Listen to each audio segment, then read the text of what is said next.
We're going to have some time to get to know these guys, and maybe we could just start off with a quick intro, who you are, what you do, and yeah, we'll take it from there. Sundeep? I'm Sundeep Salins.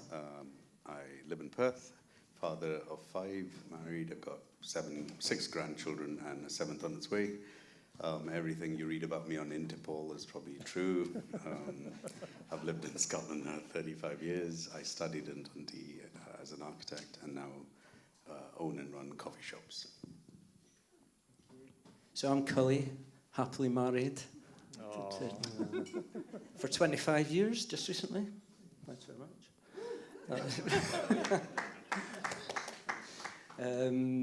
Yeah, so I'm an artist. I work for an arts charity that we set up in 2011 that supports artists who are working professionally in the arts, so helping people move from art education into professional practice.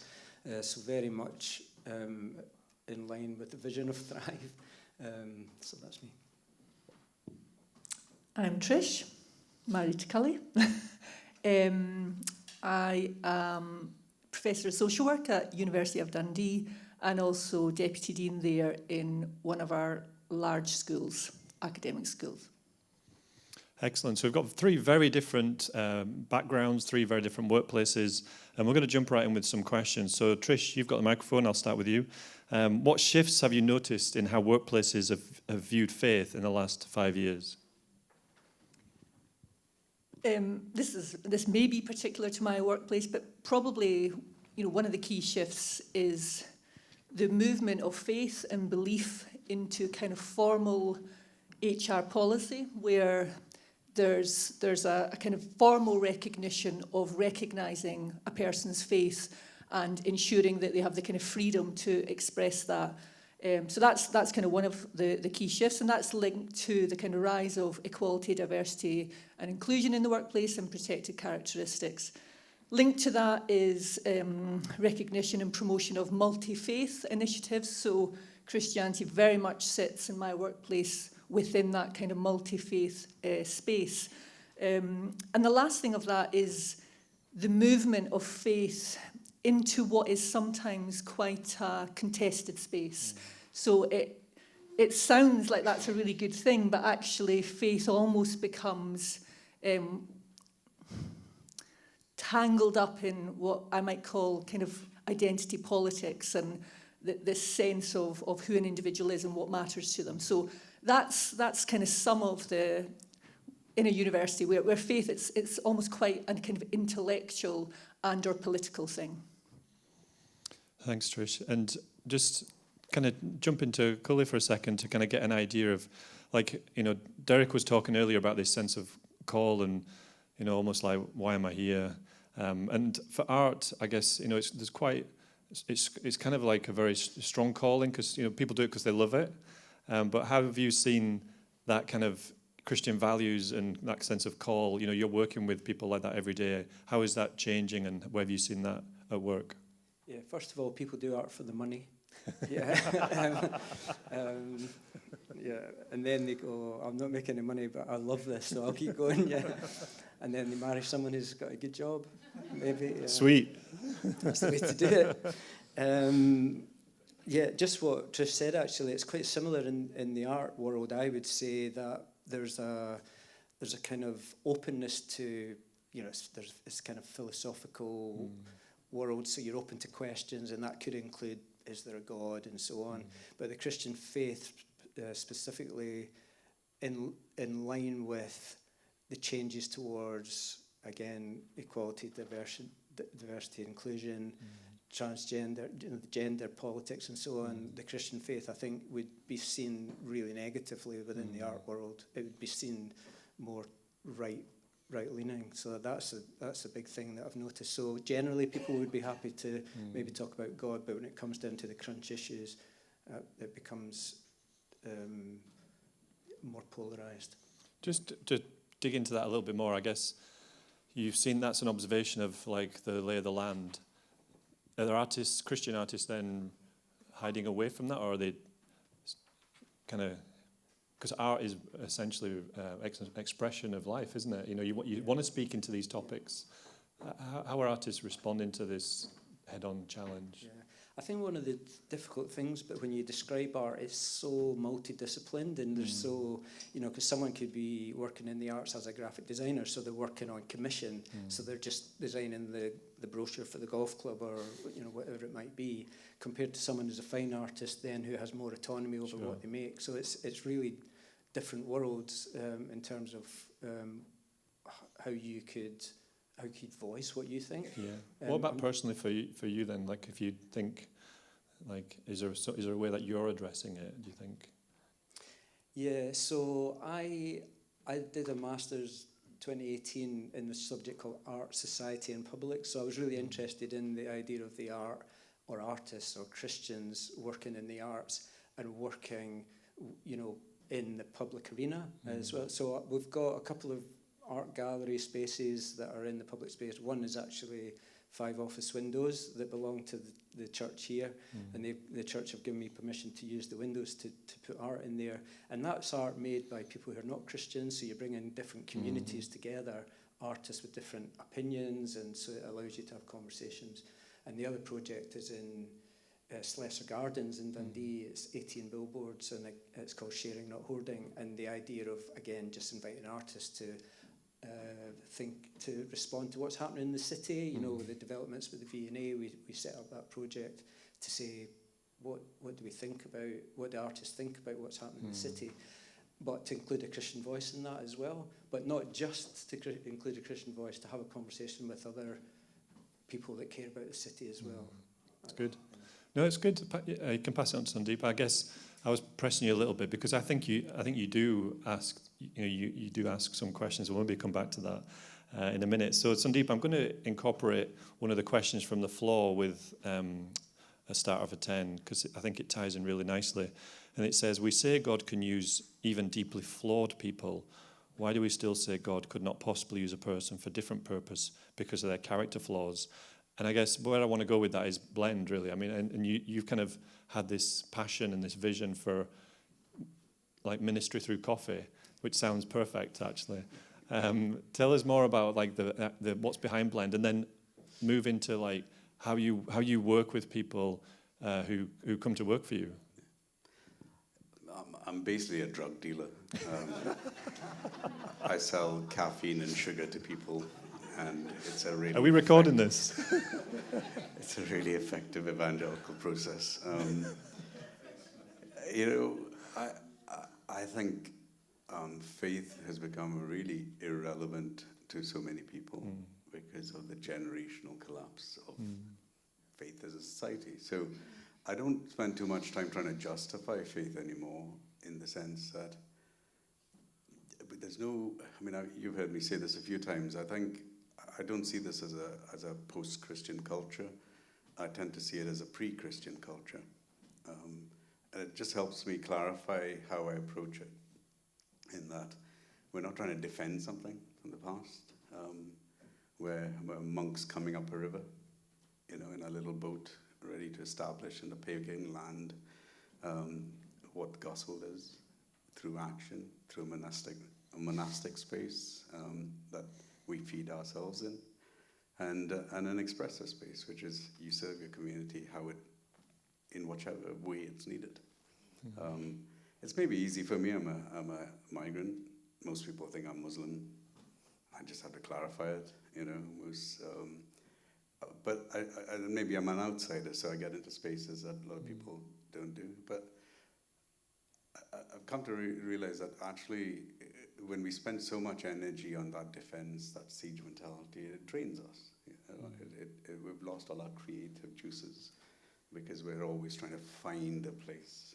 Whereas I found it easier just to go blank canvas again and say, what's God asking us to do? And Blend was really, I'm an architect, worked in council and worked in private sector as well. And in the council, we were just doing discipling culture. I just set up mentor groups and body systems, and it was all basically discipling without any Christian badge, and it worked really well. It was very effective. There was no, you could be creative, and that was more exciting actually.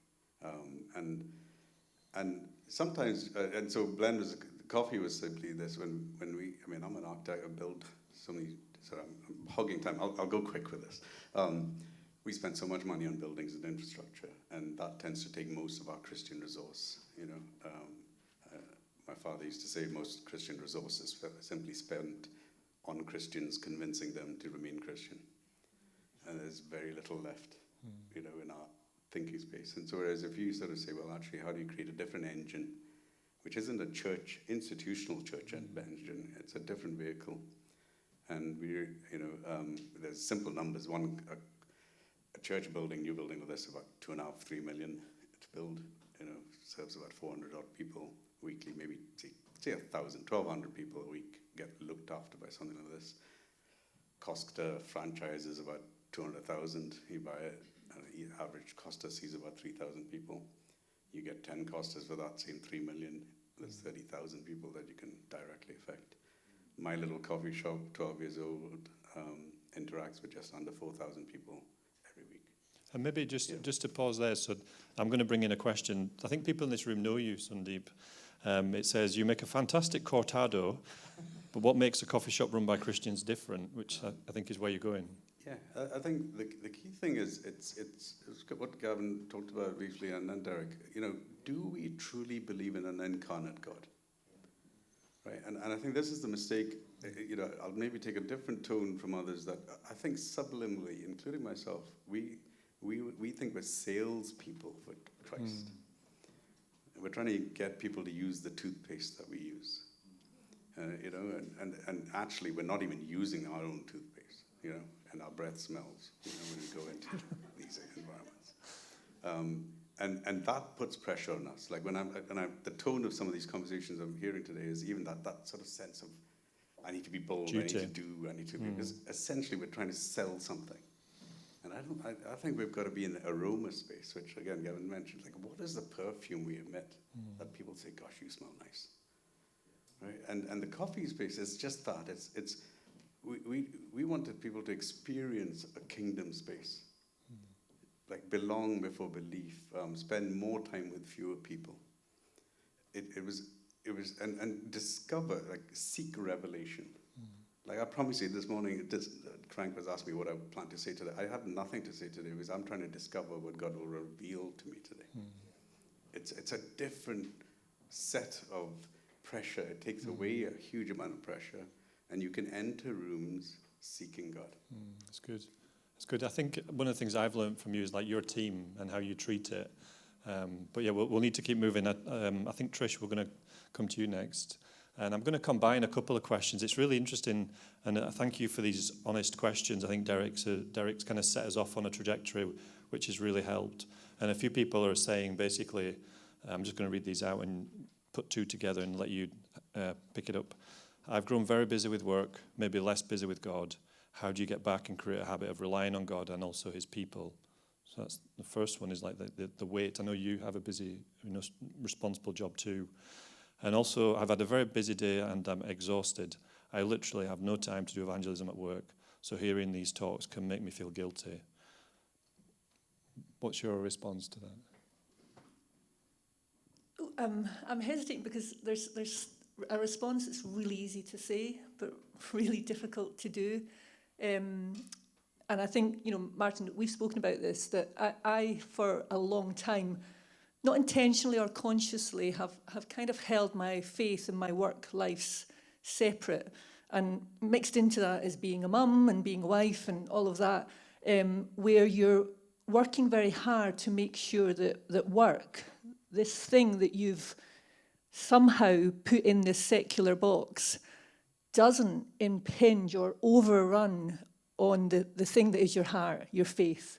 And so for me, almost kind of trying to manage these things well has been a feature of my faith life and my work life. And I think in the last couple of years, as I've really been thinking a lot about what it means to pray, and prayer as being with God, being in God, abiding in God, remaining in him, resting in him. This notion of rest in the midst of what you're describing, that busyness. So for me, it's been actually stopping trying to make that all fit and actually relearning the rhythm of rest in Christ.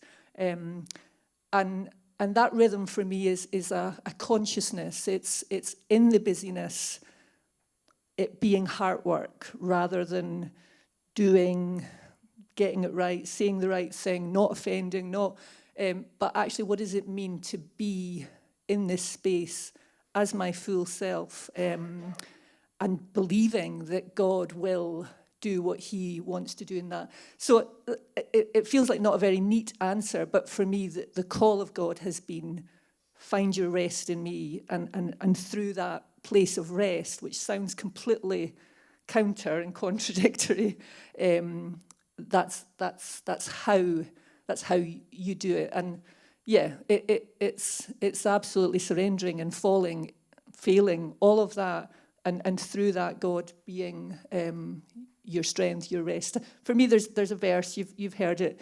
It's in repentance and rest is my salvation, in quietness and trust is my strength. And that, for me, in the last couple of years has been, and that repentance is the moment by moment, day by day, returning to him. And in that is my salvation and my strength. And that's how I do my work. I'll just share a personal story on this topic. I remember when our first child arrived, Megan, and I was out a lot at the time doing like Christianity Explored, a lot of evangelism courses, and really active in the church. And then my daughter arrived and everything changed for the better, but it was very quickly reordered. And I remember washing the dishes. It was like I had a week's paternity leave. I was washing the dishes and I knew the prayer meeting was on, and I was like, I felt guilty, and I was like, Lord, help me. And he said to me, this is your ministry. You know, your family is your number one priority, mine. And I had this sense of release of, serve me through washing the dishes, And then I went to Wood Group, and they absolutely slaved me for 11 years. And I was like, Lord, help me not to just collapse. And for me, the Sunday morning service was that 90-minute oasis where I had nothing else I could give, but I could give 90 minutes to utterly give myself to the worship and the fellowship of the people of God for 90 minutes. And then I was off. And I didn't know what to do, right? I didn't know how to cope. And this is why we're doing Thrive, right? Because it's hard to figure it out on your own. If you're doing this on your own, you're not going to do it, guys.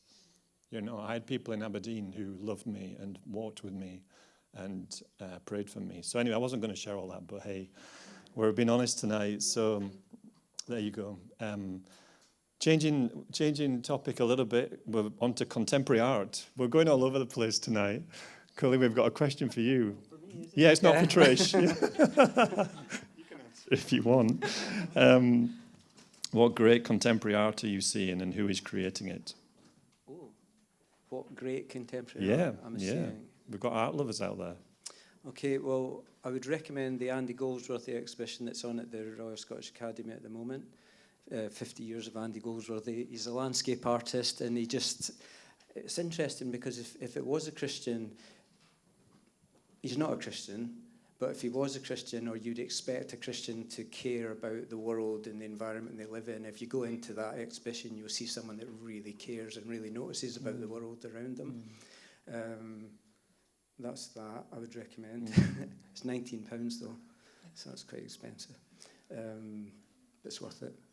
So what was the other part of the question? I've archived it, it's disappeared. All right. But it was basically that, what would you recommend? Who's creating great contemporary art and recommend? Well, I would say that at the moment. That's it's enough. a difficult one. I would always follow what's happening with the Turner Prize, and the Turner Prize is always kind of mocked a bit as, they're given, it's the biggest art prize. What about Christian artists? Like you interview a lot of people in Morphē, and like, if people are interested, is there some great Christian artists who you would point to?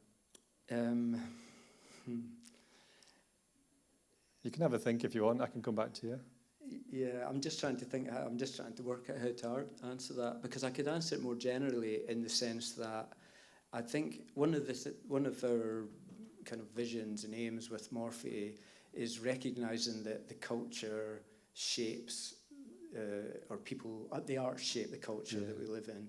And when we first started it, we was trying to say to people who are Christians, who've got a degree in art, who've got a kind of stamp, you know, an academic stamp, you know, whatever that's worth nowadays, but they've got this academic stamp that says, you're a good graphic designer, you're a good theatre director or performer or whatever you are.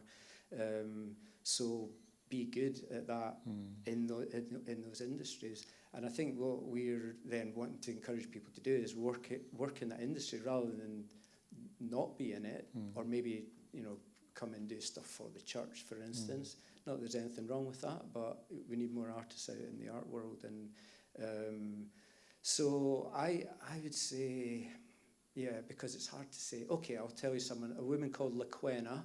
You can look up her.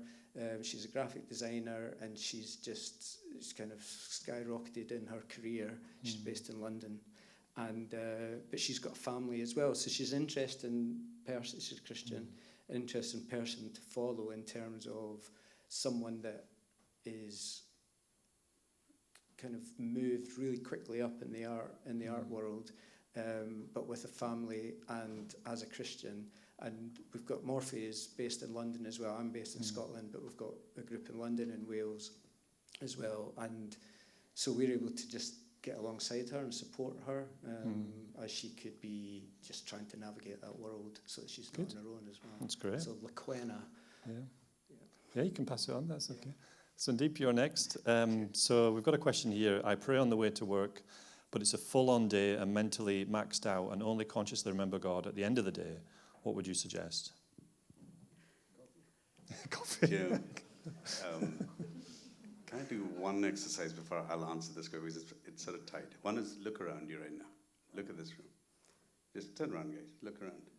Just look around. Eye contact, please. You know, hold eye contact. Don't look at me. Look away. You'll forget about me. I'll disappear. You'll see my Interpol list somewhere. Look, there's people in this room that existed before you knew them. They are the kingdom of God that we're all scared doesn't exist. Right? We live in siege mentality. We're the only person around, blah, blah, blah, blah. Right? This trip, this tour, this what we're doing here is proving God is manifest and incarnate in Scotland right now. Amen. Okay? We've got to lean into that space. So not this fear space. It's happening. This is happening. And it's not in an institutional church structure. It's just happening. You know. So the second exercise is your work puts you in a room that nobody else is in.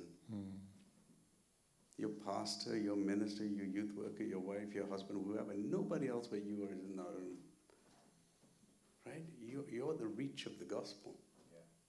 It isn't bringing people to a room like this. It isn't. Right? And we all our resource goes. This Paul Martin, you know, had not seen his wife and kids for months because he's trying to organize this. It's a huge amount of effort. But the space is out there in your work. Now, the question was about prayer. Here's an exercise I'll challenge all of you guys to do. Find someone you really, really don't like at work and pray for them continuously. Find the worst person you work with, or you employ, or even a past person you work with. Change your prayer life from you to them. Right? Find that enemy, supposedly, and you'll understand who your God is. Right? You'll see things in them that you forgot to see because you saw the anger and the wound and the pain and the horribleness of who they were. You'll see yourself in a very different way. Yeah. So if you're struggling to pray, name that person right now in your head and commit to pray for them. Lovely, thank you. So just as we kind of come to the end of this section, Trish, I just thought I'd ask you to share a little bit. We going around 5 cities where we've met people each lunchtime. So it was interesting hearing Derek's story. On Tuesday, we met a guy who is also bivocational. He owns his own window glazing making business in Inverness. And we got a tour around the factory, and we all had orange high-vis vests on, didn't we? And it was great to see, like, cutting plastic and putting glass together. And we prayed for him and his business. He's like 3rd or 4th generation business owner, also a pastor. And on yesterday, We were in a business park in Aberdeen. There's 18 companies all around. We had 5 guys who gave us their lunchtime, and we prayed for them, we blessed them, and we saw their workplace from a distance. And then today we went to the Dundee University, and we met with Trish, and we prayed for her, and it was a special time. But I'd love to hear your reflections a few hours later, and just your sense of if you want to kind of share anything from that. Yeah. So, trying to, what to say, what not to say. So Martin and some of the team here today came because we'd had conversations about praying for the university and establishing kind of communities of prayer within the university amongst our staff. And one of the odd things about the university is 2,500 staff, and I could probably name 3 Christians that I know of. Now, I'm confident there are many, many more Christians in the University of Dundee, but we're not finding each other. So this was about thinking about how do we do that. But probably what was I really relate to the question that's about, driving to work and I'm praying, and I drive out and I'm praying, and in between something's happened where my mind is absolutely consumed, and I kind of do that too. And also you forget about your children and the thing you forget about so many things in the nature of work these days, which is not especially healthy. But I suppose what I'm trying to do is not see the praying in the way in and the way out as being the only times I'm in the presence of God. That consciously or not, God is within me. And I have to believe it, even though I don't see it, that his aroma is within me, his light is within me, through the flaws, through the failures, through the wrong words, all of that consciously or not, I am his, and he is within me, and he remains within me. So for me, that's the kind of link to that. But what was beautiful about today, and that's the word I would use, was the tendency that we have for our faith lives and our work lives to be separate. What was really beautiful was we were in the heart of my workspace, and we were praying, and we were, opening up our hearts and laying our hearts bare before God. And that's a really beautiful thing to do because it's rare. It's not the first time I've prayed at work, but it's rare. The things I normally do are more abstract in terms of my faith. So the beauty and the aroma of today was, it's good to have you here, God. I know that you're always here, but right now, this is present, and that was a wonderful thing. So the encouragement for me is that was fuel for, I came out of a meeting, I went back into a meeting, I was with people, and it was good. And so for me, more of that good is the kind of, that's where my heart is. How do I nurture more of that, and how do we share that with one another a little bit more? So that's a little bit of what it was. Apart from also them coming into my workplace and making me cry, not such a good part of the day, but no, really beautiful time. Thank you. Yeah, thank you. It's lovely to hear this. We've run out of time, but I think hopefully you've heard some honest reflection, and you've kind of heard that, that we're with you. There's no judgmentalism from us. We can all sympathise with people who are struggling to kind of connect the different parts of our lives together. And when you come up with the name Thrive, it can be a bit sensationalist, and people look at it like, yeah, really? But it was something Jim shared week last Sunday when we were doing Exodus 1, and it was the 2 professions that hit me. It was the construction workers and the midwives, the nurses, were the target for Satan. And yet it kept saying, the refrain was, and in the midst of it, they grew stronger. And I heard they thrived. In the midst of the persecution, they thrived. And it was such an encouragement.